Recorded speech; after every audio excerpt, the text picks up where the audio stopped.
Taip, turbūt teko matyti, kai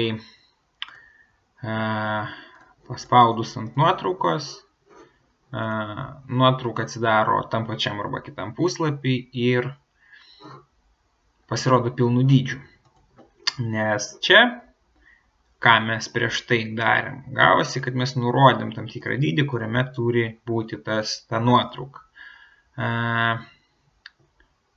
O kaip padaryti, kad paspaudus pamatytume tikro dydžio tą nuotrauką, tai yra pilną puslapį. Taip, BR nukelia šitą dalį į kitą pastraipą, Enter, kitaip sakant, deda. O taip, pabandysiu aš išskirti suprantamai. Taip,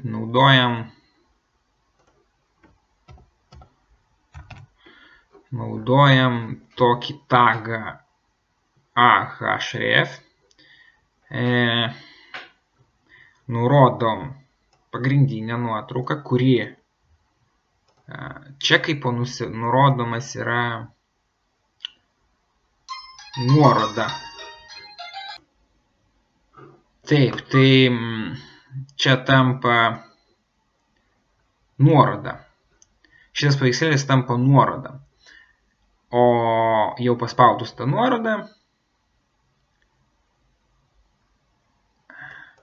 atsidaro tas va būtent paveiksliukas, kaip tai atrodo. Taip, jeigu paimti šita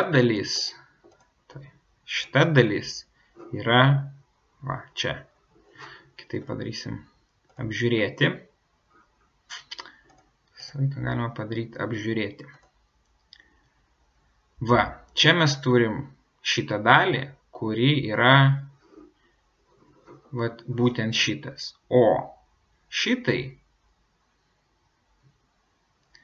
šitas jau yra nuoroda. Taip, paspaudžiam nuorodą ir atsidaro pilnam dydyje pati nuotrauka. Realiam dydyje ta nuotrauka.